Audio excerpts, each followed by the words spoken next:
Star Wars Outlaws release day on Steam has come and gone, and the game has utterly flopped. It only reached a peak concurrent of just 834 concurrent players. Total disaster for Ubisoft, Star Wars, and Lucasfilm games. I wrote this up over at phantompulse.com. You can find the link in the description below. I encourage you to head on over there, become a subscriber so you don't miss any of our coverage. I don't cover everything here on YouTube, so you want to make sure you become a subscriber and join our mailing list so you don't miss any of our coverage, whether that be video games, books, movies, TV, or anything else that we happen to cover. I also encourage you to become a paid subscriber. We are fully reader funded. That means we are not shackled down by advertisers and Google. We made that choice so we can bring you the unfettered truth. So please become a paid subscriber. So here we go. First day on Steam, Star Wars Outlaws only hit a peak of 834 concurrent players. Making matters even worse, Ubisoft discounted the game 25% for all editions. So instead of spending $70 for the base edition, you're only spending $52.49. The gold edition only cost $82.49 instead of $109 or $110. And the ultimate edition only cost $97.50 instead of $130. And this game only hit 834 despite being heavily discounted on Steam the day of its release. Not only was it the day of its release, but they also released a big story pack as well. So you were getting extra content by purchasing it on Steam for the first time compared to when it was released back at the end of August for consoles and on like the Ubisoft Plus streaming service that they've got. So this is an utter disaster. Let's take a look at a comparison here. Concord, remember, this is the game. Sony shut this game down less than 2 weeks after it was released. It only hit a peak of 697. So Star Wars Outlaws just barely beat Concord's all-time peak. Now, I think that the Outlaws game will probably see its peak go up over the weekend. Obviously, we've kind of seen that with Dragon Age the Veilguard. It hit its peak concurrent, all-time peak concurrent in its first Sunday. I expect that will be the case with Star Wars Outlaws as well. People will be finding time to play this, but clearly the fact that it only did 834 on its first day means it might not do over 1,000. It will be hard-pressed to do over 2,000. Hard-pressed, I think, to even do over 1,500 to like even try and double what it's got here. This is total disaster for Ubisoft, Lucasfilm, and Star Wars at large. And I think it shows that the brand is significantly damaged. People are uninterested in Star Wars at all anymore. It's become a niche property now. It is no longer the cultural juggernaut that it once was back in the 70s and 80s, and even in the early 2000s. And I think you could make an argument that it was still a massive cultural juggernaut here in America back in 2015, ahead of The Force Awakens. And even after, I think, The Force Awakens, it was still very powerful. People were still willing to give them some leeway. And then they brought in Rian Johnson with The Last Jedi, and it confirmed everyone's fears and showed that they had absolutely no clue what they were doing. And the people that were running Star Wars now did not understand Star Wars at all. And it's been downhill ever since then. But we can also compare this to some other Star Wars games here. Here is Star Wars Jedi Survivor. It did 1,481 in its 24-hour peak. Obviously, even when I took the screenshot just earlier this morning, it had more people than the peak for Outlaws. So 878 to 834 there. Just kind of shows you how much better even this game that came out April of last year. So this game has been out for a year and a half. And it has just absolutely clobbering Star Wars Outlaws.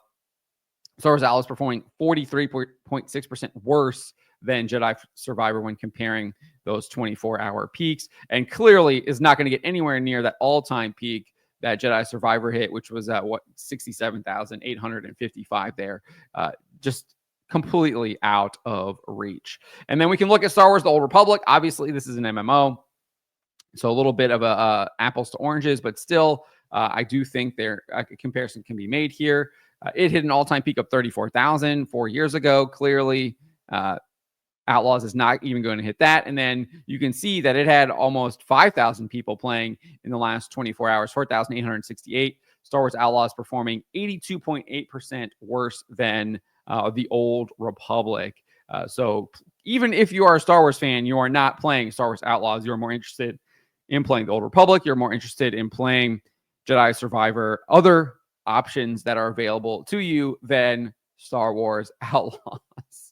You literally cannot make this stuff up. And I do think it also goes to show that I know I ruffled some feathers in one of my previous videos yesterday, but gamers are much more interested in playing male protagonists than they are female protagonists. Now, obviously, there are exceptions to that rule. You have Lara Croft, etc. But for the most part, people are more interested in playing male protagonists than they are female protagonists. We literally have data from Ubisoft on this, from Assassin's Creed Odyssey, where they revealed that like 2/3 of people chose to play Alexios over Cassandra. So people literally chose Alexios instead of Cassandra, and it's the same story. It's pretty much everything is the same.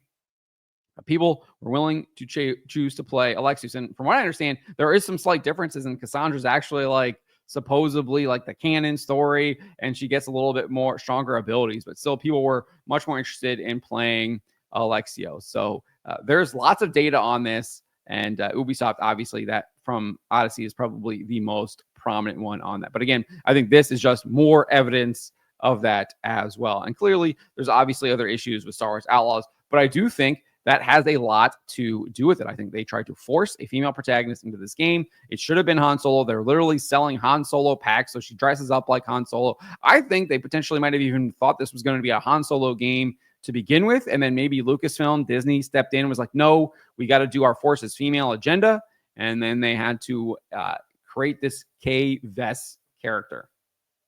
Those are just my speculations. I haven't heard anything inside rumblings or anything like that, but it just seems too on the nose because especially at the time that's set, etc., it seems like it was supposed to be a Han Solo game. So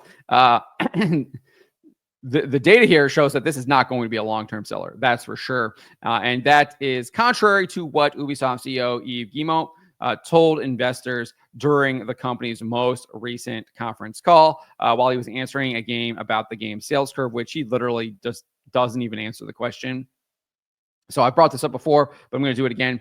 He was asked by this BMO investor, on Star Wars Outlaws, obviously off to a slower start than you guys wanted. Can you provide a little color into the sales curve there more recently? Have you guys started to see things pick up? Can you talk about any discounting you might be doing or strategies for discounting into the holiday period would be helpful? So he clearly doesn't provide any color into the sales curve whatsoever. He does eventually admit that they will be doing some discounting. We see that discounting. They have an Amazon exclusive that is like 30% off for the physical copies on PlayStation and Xbox. And then we saw this 25% discounting on Steam. But this is what he said, where he completely evaded. Guillemot said this. On Outlaws, what we can say is that the 3 title updates that we've delivered at the same time, we've been observing substantial positive community sentiment improvement. I mean, this guy likes to use this word, this phrase over and over again. It literally means absolutely nothing whatsoever. There's clearly no positive community sentiment at all. There's no one playing your game. Nevertheless, he says this: the biggest update is still to come by November 21st, and it will come on the same day as the first big story pack and the launch for Steam. So we're putting ourselves in a position to have a must-play game that should address a mainstream audience for the busy season.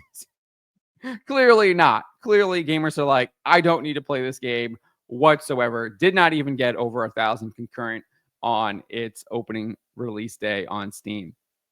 And then he adds, also to be a long-term seller. Clearly not. It will not be a long-term seller. I think even Jedi Survivor here shows that more people are interested in playing that game than they are Star Wars Outlaws, which has been out for a year and a half, showing kind of what maybe a long-term seller actually looks like.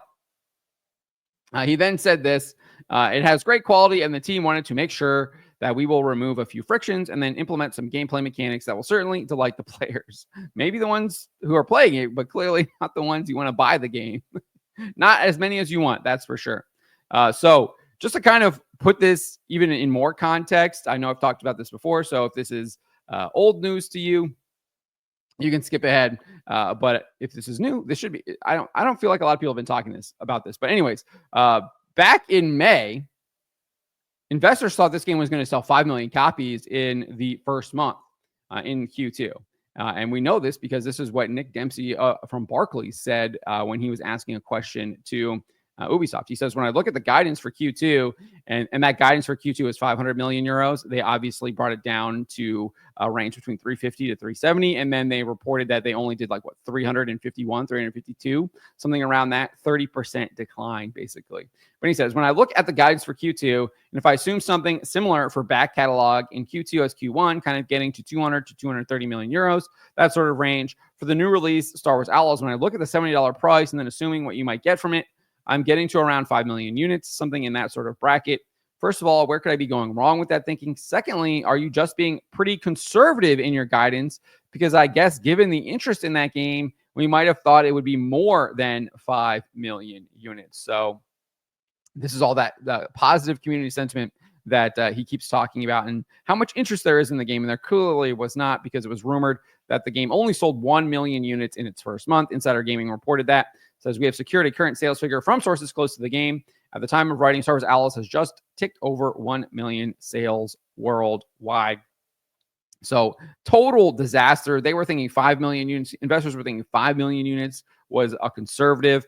Only did 1 million units in that quarter. And now we're seeing it come out on Steam, less than 1,000 concurrent players. And to make matters even worse, to rub salt in the wound, you've got the Assassin's Creed executive producer, Mark Alexis Cote, revealing that AAA games like Star Wars Outlaws need to sell somewhere between 8 to 12 million units to break even. Let's listen to what he has to say right here. So, and when you look at who succeeds in, at least in the AAA space, right?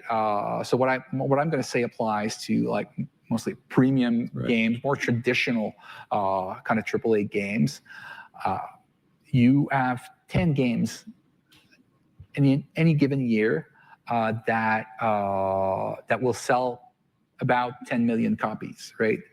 The reason I'm quoting the 10 million copies mark is from what I've seen and how I've seen our costs and the costs of competitors and everybody. I mean, everything leaks in our industry. Right. So you have privileged information on where the competition is going, but mostly I estimate that 10 million copies, give or take 2 million copies is probably what you need to break even. But you have only 10 games that breach that every year. So there you go. He admits that you need to sell 10 million copies, give or take 2 million. So that's 8 to 12 million range there in order to break even. It's unlikely that Star Wars Outlaws will even get 20% of that. I doubt that the sales are even at 2 million at this point, because I think it completely flatlined after maybe the first 2 weeks that this game was released at the end of August. We're clearly seeing absolutely zero movement here on Steam. Maybe 2,000 copies were sold, if that.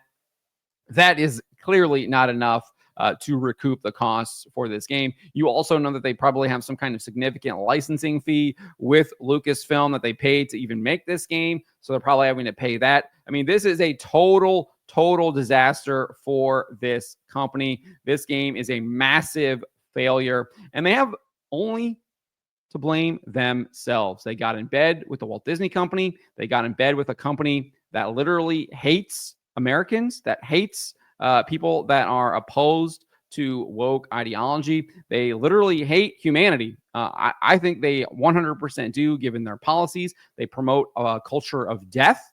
They want to basically indoctrinate children into disordered behaviors. We've seen this. They have a literal propaganda episode for their Moon Girl and Devil Dinosaur, which is trying to convince children about their gender their sex and try to get them to change their sex. It's sick. It's evil. We've seen all of the Reimagine Tomorrow conferences where they've literally removed gendered greetings at the parks. They are creating trackers to show how much they've been putting in all of this indoctrination into their various shows so they can add more into it.